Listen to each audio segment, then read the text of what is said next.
Good morning, dear students. In my last lecture, I explained you till the midday meal scheme. Midday meal scheme is a scheme which government has implemented to provide education and food to the students. Now we will see what are the benefits, what are the achievements of midday meal scheme.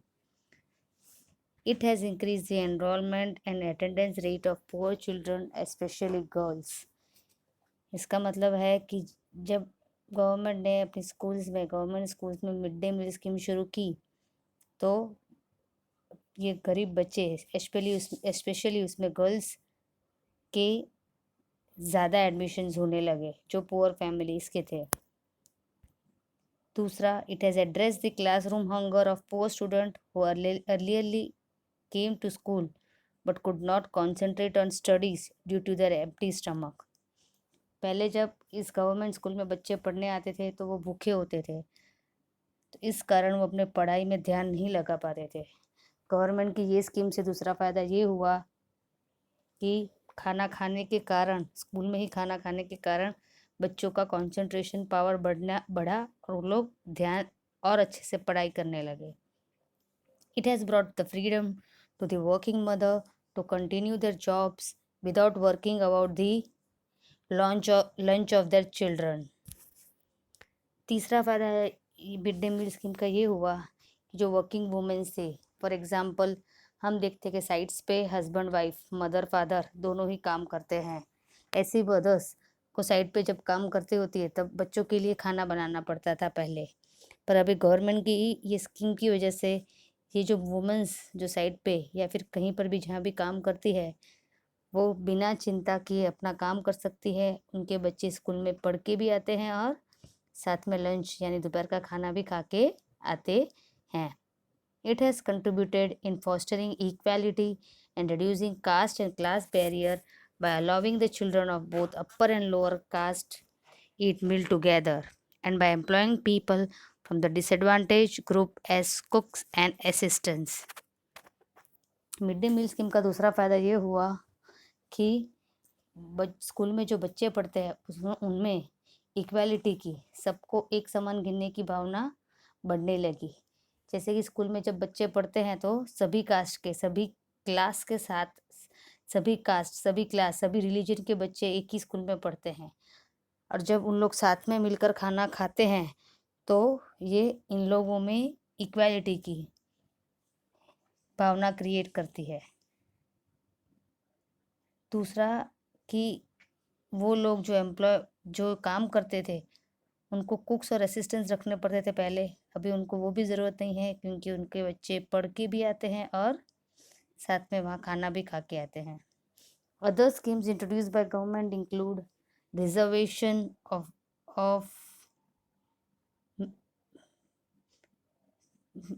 meats for poor children in private school, various scholarship program and employment scheme.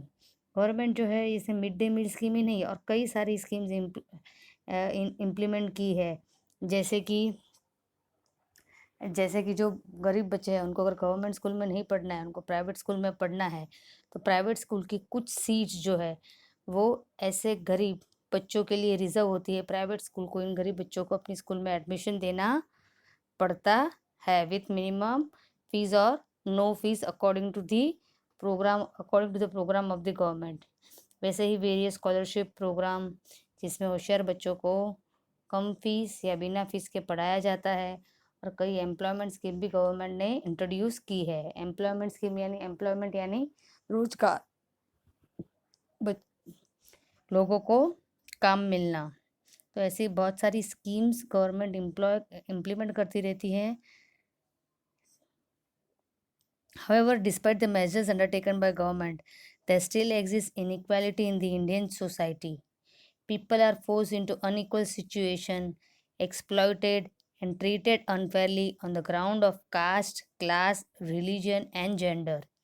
It is because people still considered the disadvantaged group as inferior to them and continue to discriminate against them.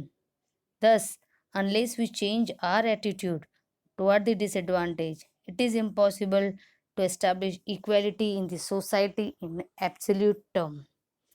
हमने इस chapter में देखा कि government कैसे inequality को दूर करने के लिए मेजर्स ले रही है, जैसे कि वो अलग अलग स्कीम्स इम्प्लीमेंट कर रही है, mid day meal scheme, scholarship programme, reservation of seat for poor children, ताकि हमारे सोसाइटी में ये भेदभाव ना हो कि अपर कास्ट और लोअर कास्ट। पर गवर्नमेंट के मेजर्स लेने के बावजूद भी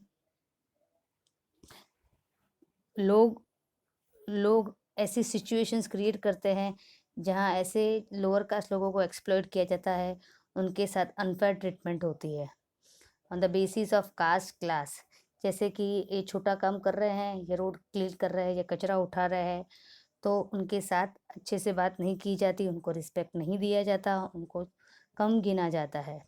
अभी इसके लिए गवर्नमेंट कोई स्कीम्स इम्प्लीमेंट नहीं करेगी। इसके लिए हर एक सिटीजन जो इंडिया के है, हर एक पर्सन जो है, उसको ऐसे छोटे लोगों के साथ भी रिस्पेक्ट से बात करना चाहिए, उनको नीचा नहीं गिनना चाहिए। इसका मतलब क्या है कि अगर हमें हमारे कंट्री की सिचुएशन चेंज करनी है, तो हमें खुद से खुद में चेंज लाना होगा। जब तक हम इंडिविजुअल ऐसे नहीं सोचेंगे, हमारा एटीट्यूड हम चेंज नहीं करेंगे उन लोगों के लिए जो छोटा काम करते हैं, मतलब इसके लिए गवर्नमेंट के पास कोई स्कीम नहीं होगी। जब जब हर एक इंडिविजुअल ये सोचेगा कि ये हमारी रिस्पॉन्सिबिलिटी है कि हम हमारे सोसाइटी में से ये इनइक्वालिटी मिटा दें, हम किसी को छोटा ना गिने on the basis of class, caste, religion और जेंडर, तभी ये इक्वालिटी की सिचुएशन हमारे कंट्री में, हमारी सोसाइटी में पूरी तरह आ सकती है। Equality in other societies. India is not only the country in the world that is suffering from inequality within the society. In all democracy of the world, there exists some or other form of inequality.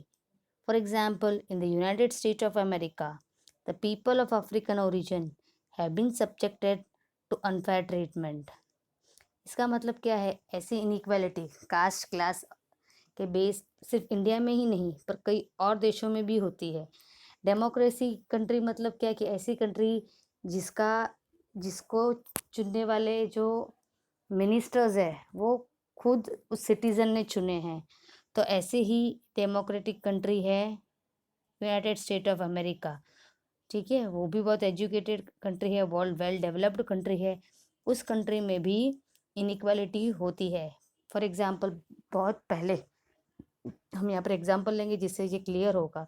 बहुत पहले America में क्या होता था, जो African origin मतलब Africa से आके फिर अमेरिका में सेट होते थे, ऐसे लोगों के साथ अनफेयर ट्रीटमेंट होती थी। अफ्रीकन लोग होते थे वो कलर में अलग होते थे, और इन अमेरिकन लोगों को जैसा रिस्पेक्ट दिया जाता था, जो काम के लिए जो रिस्पेक्ट दिया जाता था, उनके साथ जैसे ट्रीटमेंट होती थी, वैसे अफ्रीकन ओरिजिन से आने वाले लोगों के लिए साथ ट्रीटमेंट नहीं होती थी। कई कंपार्टमेंट, कई चीज़ें ऐसी होती थी जो सिर्फ ये अमेरिकन लोगों के लिए ही होती थी, बल्कि अफ्रीकन अमेरिकन के को उनका स्लेव, उनका नौकर गिना जाता था। Next, African Americans are descendant of slaves who were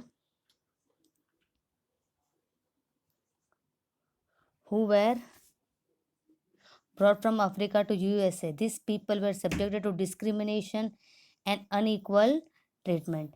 ऐसे अफ्रीका से यूएसए आने वाले लोगों को अलग गिना जाता था, उनके साथ भेदभाव होता था। जैसे हमारे कंट्री में छोटा काम करने वाले लोगों के साथ डिस्क्रिमिनेशन होता है, वैसा ही अमेरिका में भी हुआ करता था। However, so I am stopping this lecture over here. ये मैं यहीं पे स्टॉप करती हूँ। ये हावेवर वाला जो पैरा है वहाँ से मैं नेक्स्ट लेक्चर में कंटिन्यू करूँगी। Till then stay at home, take care. So and today's your homework is, जो मैंने पढ़ा है उसको आप रीड करो। You try to understand this chapter more clearly by reading it again. Bye बच्चों, सी यू।